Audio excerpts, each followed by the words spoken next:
A day off. Al Bellini works for an import-export company in Los Angeles. One morning last summer, Al called his office at 9 o'clock. His boss, Ralph Vasquez, answered the phone.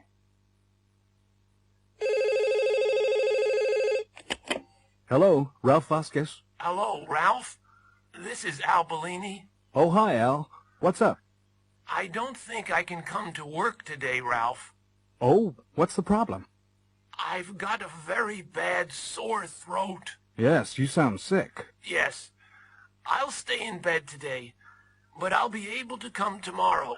That's all right, Al. Stay in bed until you feel well enough to come to work. Thank you, Ralph. Goodbye. Bye, Al. Ralph liked Al a lot. At 12:30, he got into his car, drove to a store, and bought some fruit for him. He went to Al's apartment and rang the doorbell. Al's wife, Stella, answered the door. Oh, Ralph. Hello. Come in. How are you? Fine, thanks, Stella. I've come to see Al. How is he? He doesn't look very well. I wanted him to see the doctor. I'll go in and see him. Hi, Al. Oh, hi. Hi, Ralph. Have a seat. I've brought some fruit for you, Al. Thanks a lot, Ralph. Well, I was in the neighborhood anyway. How's your throat? It seems a little better. I'll be okay tomorrow. Good, good. Take care. Goodbye, Al. Bye, Ralph. Thanks for coming by. At 3 o'clock, Ralph locked his office door and turned on his portable TV. He wanted to watch an important baseball game. It was the Atlanta Braves versus the Los Angeles Dodgers. Both teams were playing well, but neither team could score. The crowd was cheering and booing. It was very exciting.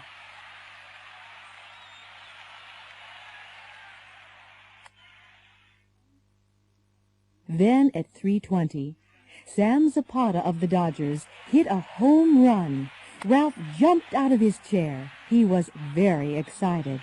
He was smiling happily when suddenly the cameraman focused on the crowd.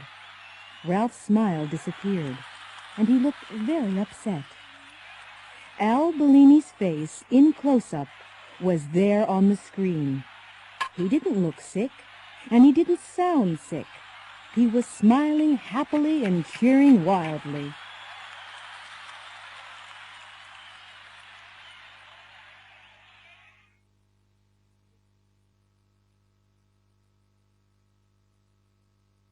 Applying for a job.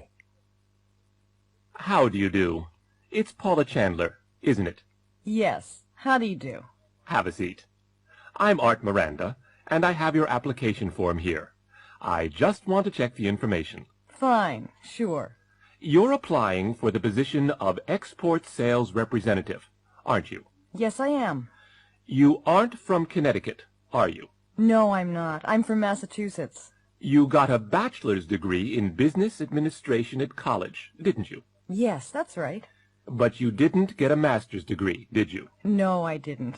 And you have worked in international sales, haven't you? Yes, I have. I've been a sales representative in Mexico and Central America. But you haven't worked in Brazil, have you? No, I haven't, but I'd like to. You can speak Spanish, can't you? Yes, I can. But you can't speak Portuguese, can you? No, I can't, but I'd like to learn Portuguese. Come in. Have a seat. It's Paul Lanier, isn't it? Yes, that's right. Well, I've looked over your application. Can I just check the information? Yes, of course. You're applying for a secretarial job. Yes, a bilingual secretarial job. You aren't from Bridgeport. No, I'm from Fairfield. And you went to school in Fairfield. That's correct. Fairfield High. But you didn't go to college. No, I didn't. You can speak French well. Yes, my parents are French-Canadian. But you can't speak German. No, No, I can't. But I can speak Spanish. You've been a secretary for 2 years. Yes. But you haven't stayed in one job for much time. No, I haven't. I've worked in some awful places.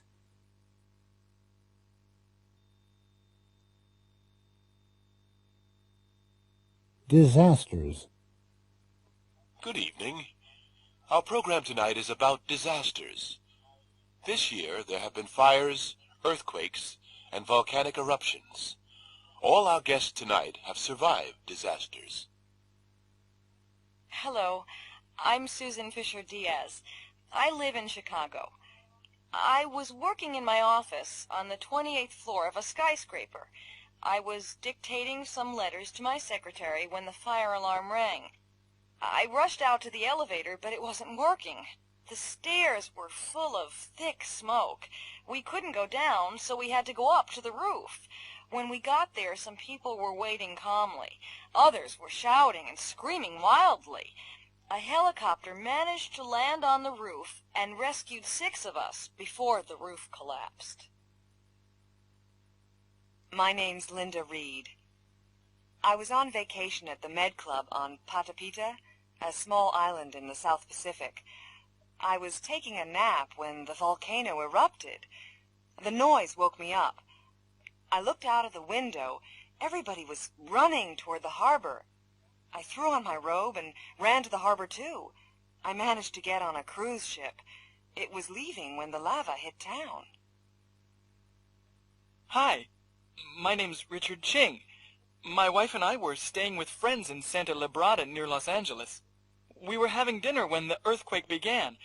Everything shook. All the plates and food fell on the floor. We were picking everything up when the ceiling fell in. Fortunately, we were under the table and survived. We had to wait for hours before help arrived.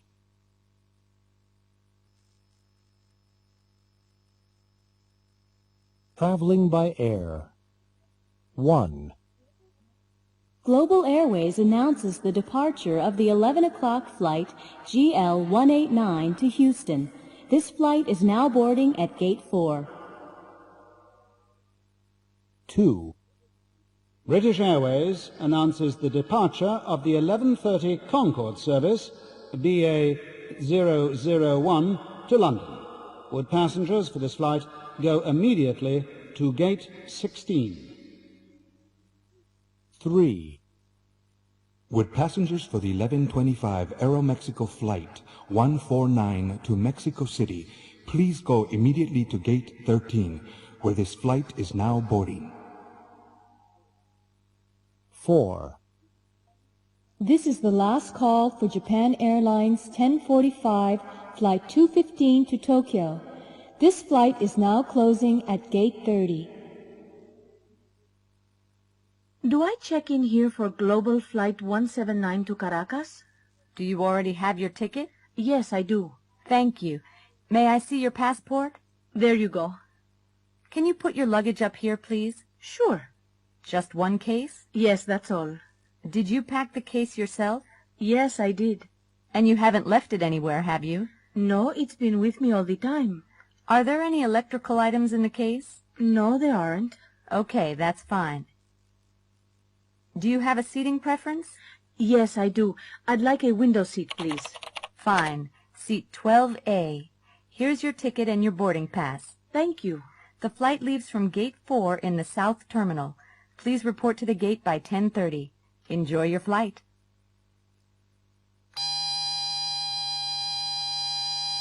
Excuse me, ma'am. May I see the contents of your pockets? Of course. Thank you. Put everything in this container. Now, please go back and come through the detector again. Sure. Oh, wait. It's my metal comb. Here it is. That's fine. Put it with your other things. Now, come through again. Good morning, ladies and gentlemen. This is your captain speaking. I'd like to welcome you all aboard Global's Flight 179 to Caracas.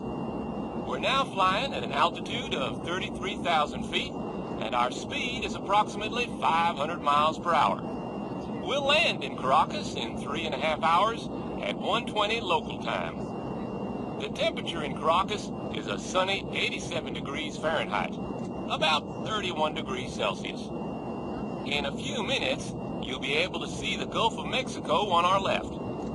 Our flight attendants will serve lunch in a few minutes. Enjoy your flight, and thank you for choosing Global.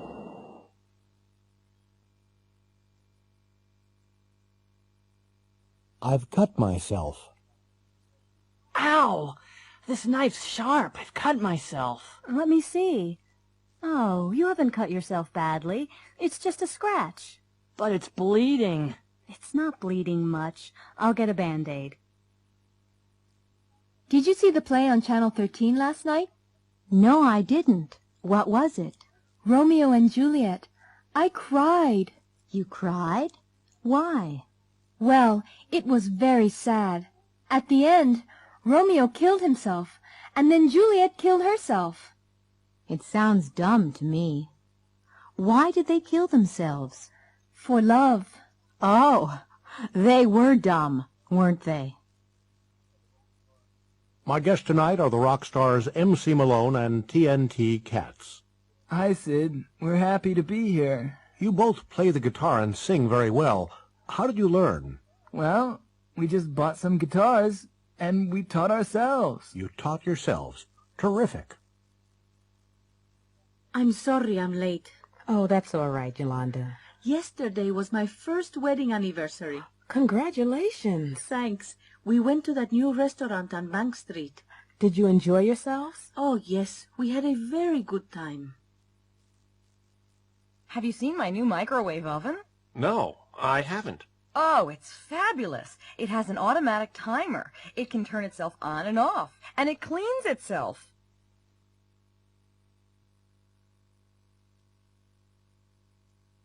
Choosing a pet. Hello, how are you today? Can I help you? Yes, I'm looking for a pet for my son. Can you suggest anything? What kind of pet does he want? A traditional pet? A cat or a dog? Or something unusual? Well, he'd like a snake or an alligator, but he isn't going to get one. We have a nice dog right now, a Rottweiler. A Rottweiler? Oh, no. I've heard about them on the news. They're very big and mean. Oh, no, ma'am. They aren't as mean as some dogs. Really? Yes, really. Last week we had a small dog here. It was only as big as your purse, but it was as mean as the devil. It bit me 3 times. Let's forget dogs, then. What about a cat? A cat. They aren't as friendly as dogs, are they? No, but they don't eat as much as dogs either, and they're very clean. Or what about a bird, a parrot or a parakeet? We have both. Which do you recommend? Well, parakeets aren't as easy to train, and they never speak as well as parrots. Yes, but parakeets don't need as much space as parrots, do they? That's true. Parakeets are very popular because they're so easy to keep. Yes, but they're a little noisy, aren't they? I want a quiet pet. A quiet pet? Well, what about a goldfish? There's nothing as quiet as a goldfish.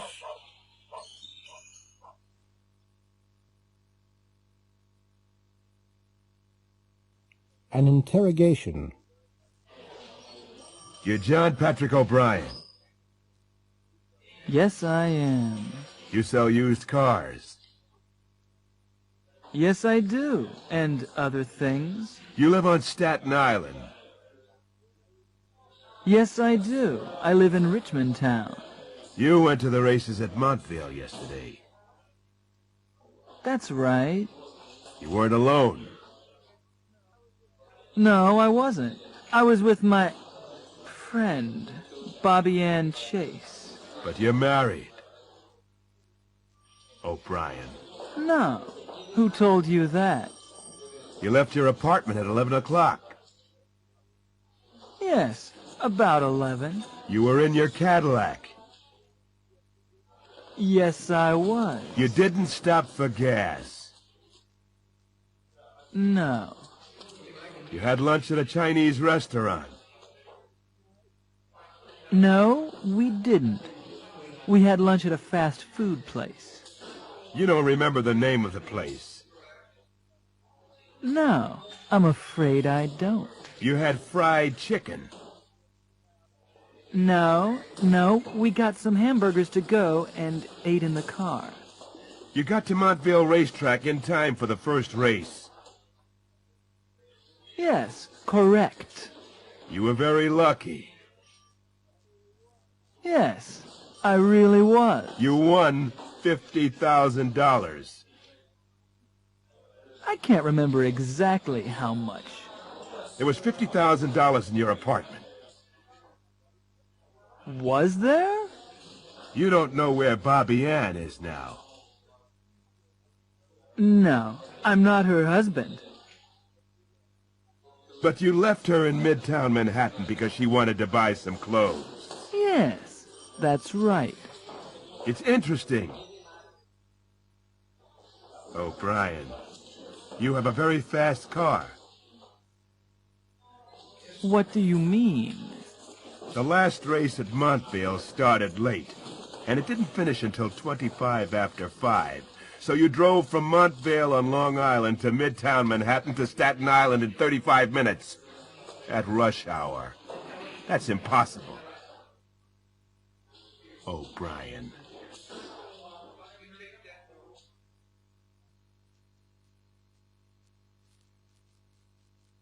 Going to a party. Hi, great to see you. Come in. Hi, Jake.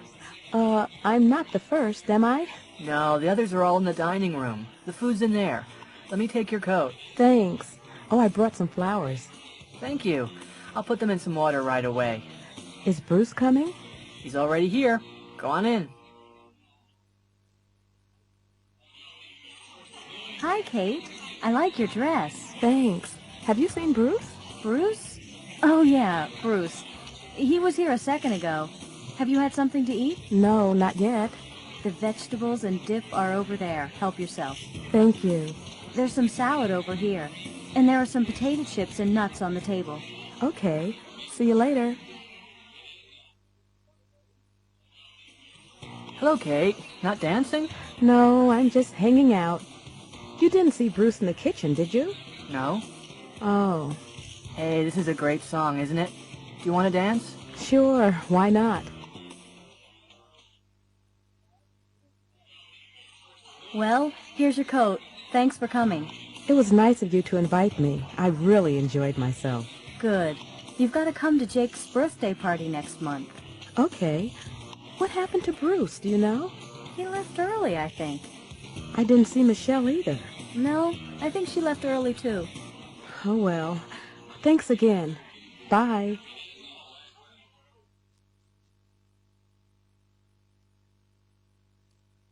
Together again. Kelly Strong and Rod DeBiro are in the studio. They're acting in a scene from Together Again. In the movie, Kelly is Constance, a young nurse in Africa. Rod is Armand, a famous zoologist. Okay, scene 34, take 8. Let's try it again. Action. I love you, Armand. I love you too, Constance, but I have to go. I know. But perhaps we'll never see each other again. We will, Constance, because we love each other. Cut, cut, cut. That's not good enough. Take 5, everybody. Okay, Kelly. Come over here. Now, I know you don't like Rod, and I know he doesn't like you. Like, we hate each other, you know that. But you're actors, and in the movie, Constance and Armand love each other, right? Right, but... No buts. You have to look at each other. You have to touch each other, smile at each other, hold each other. and kiss each other, right? Right, but it's not all my fault.